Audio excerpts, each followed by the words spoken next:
में बैठी बैठी रो रही है और इधर भगवान कन्हैया जिस समय वृंदावन से गाय चरा करके जब नंद भवन में आए उस समय क्या दशा थी भगवान श्याम सुंदर की भाइयों।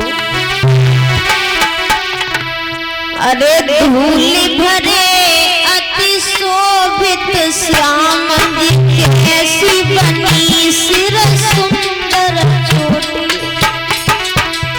खेलत खात फिरी अंगना पग पैंजनी बाजे।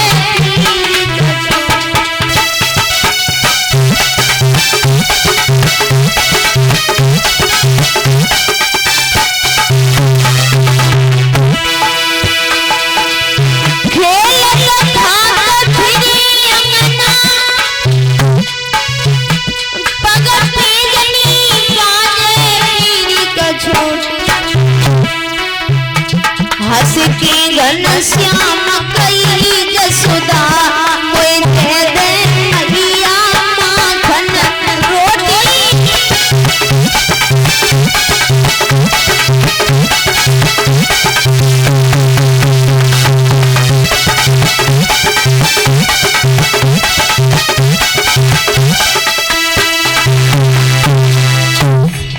जिस समय भगवान कन्हैया वृंदावन से गाय चराकर जब नंद भवन में आए अपनी मैया यशोदा से माखन की मिश्री की मांग करने लगे हैं और भगवान को जब ये पता लगा है कि अक्रूर जी मथुरा धाम से बुलाने के लिए आए हैं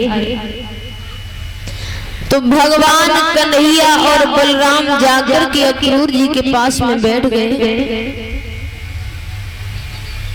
बलराम जी पूछने लगे ही कहिए चाचा श्री सब कुशल तो है। तो भगवान कन्हैया कहने लगे दाऊ हमें आपकी बात अच्छी नहीं लगी। क्यों? क्योंकि चाचा तो इतनी दूर से चल कर के आए और आपने इन्हें ये भी नहीं पूछा कि भूखे हैं या प्यासे हैं। और भैया ये सत्य बात है कि आपके द्वार पर अतिथि मित्र या रिश्तेदार कोई भी आपके द्वार पर आए तो पहले उसे भोजन का प्रश्न करो। भगवान कन्हैया बलराम ने अक्रूर जी को भोजन कराया। बाद में कुशल प्रश्न किया है कि कहिए चाचा श्री मेरी मैया देवकी मेरे पिता वसुदेव कुशल थे तो रहते हैं, आपका चित्त तो प्रश्न है उस पापी कंस के राज्य में आप जीवन कैसे व्यतीत करते हैं। अक्रूर जी ने कहा बेटा कृष्ण, अरे कुशल तो वहाँ है जहाँ पर कृष्ण है और जहाँ कृष्ण ही नहीं वहाँ कुशल का प्रश्न ही नहीं। मेरा निवास मथुरा में ठीक उसी प्रकार से है जिस प्रकार से लंका में विभीषण का निवास था, जिस प्रकार से 32 दांतों के बीच में जीव रहती है वैसे ही हम खलमंडल में निवास करते हैं। बेटा आज भी फुर्सत नहीं थी लेकिन पापी कंस ने यज्ञ पत्र लिख करके मुझे यहाँ भेजा है और बेटा उसने तुम्हारे लिए भले के लिए नहीं बुलवाया। भाइयों ये दुखद समाचार पूरे वृंदावन में फैल गया कि कल भगवान कन्हैया अक्रूर जी के साथ रथ में बैठ करके मथुरा चले जाएंगे। तो श्री दामा मदन मनसुका बलवीर छदामी जो भगवान के प्रिय सखा थे इनकी तो हालत ही खराब हो गई। श्री दामा भगवान कन्हैया के सीना से लिपट करके बोला कन्हैया मैं जानते हैं कि हम ग्वाल गमार गरीब हूँ इसलिए आप हमें छोड़ करके जा रहे हो। और रो करके वो ग्वाला बोला श्याम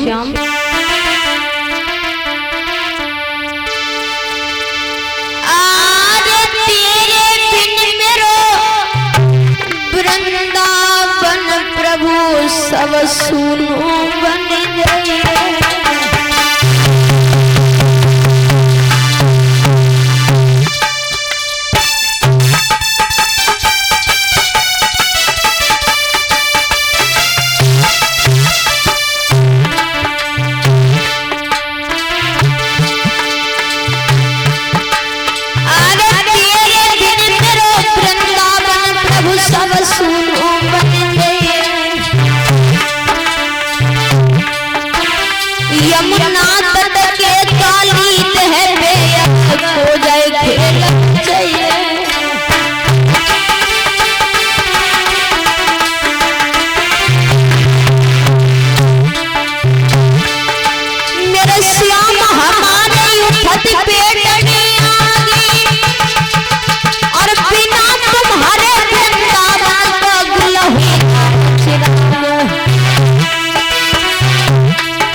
अब तो सभी बैठे ग्वाला रो रहे हैं। ग्वाला जिस समय रो रहे हैं तो भगवान कृष्ण कहने लगे हैं, मित्र मेरा भी जी नहीं चाहता कि मैं तुम्हें छोड़ के जाऊं, और यदि मैं ना गया तो मामा जी नाराज हो जाएंगे और वो अपने वृंदावन के सभी भक्तों को मथुरा के बंदी गृह में डलवा देंगे, इसलिए हमारा जाना परम आवश्यक है। इस तरीका से भगवान कन्हैया अपने ग्वालों को समझा रहे हैं। सारी रात तो ग्वालों को रोते ही बीत गई। सुबह हुआ, अक्रूर जी रथ को सजाने लगे और भगवान कन्हैया मथुरा जाने की तैयारियां करने लगे। इधर भगवान के विशुद्ध प्रेम की दीवानी गोपियाओं को जब ये पता लगा कि कन्हैया वृंदावन छोड़ करके मथुरा जा रहे हैं, तो उन प्रेम की विरहणी दीवानियों की हालत क्या हुई है भैया।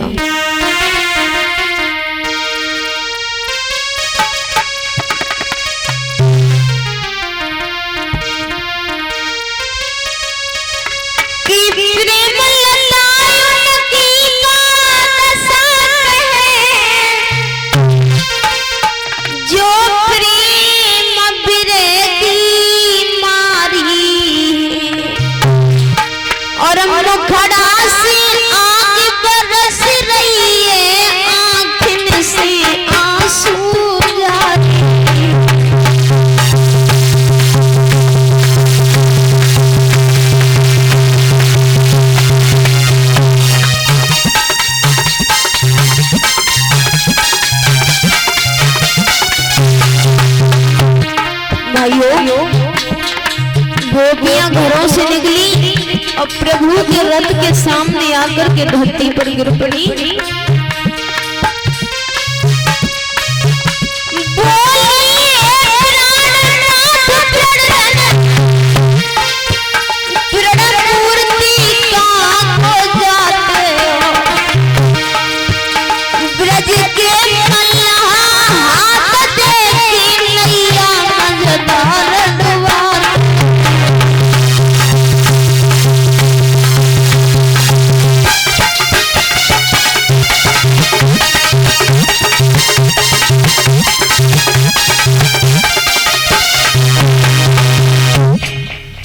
अब तो सभी सखियां रोने लगी।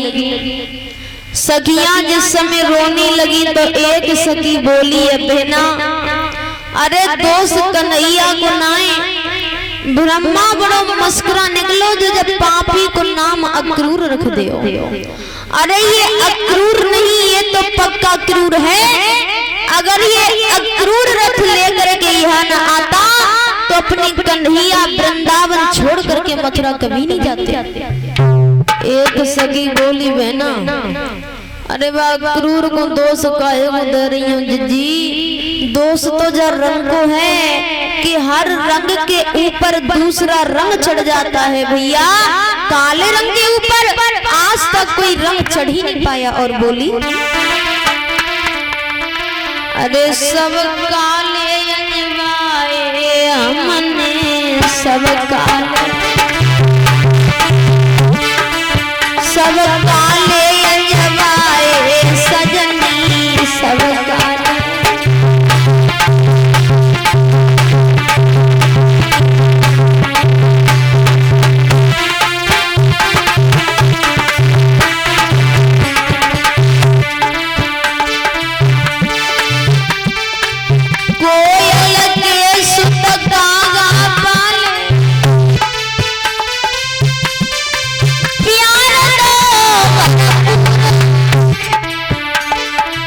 ध्यान देना, जब कोयल अपने बच्चे को पालती है तो कौवा के डर के मारे अपना अंडा कौवे के घोंसले में रख देती है, और मूर्ख कौवा भैया विशाल उसे अपना समझ करके पाल लेता है।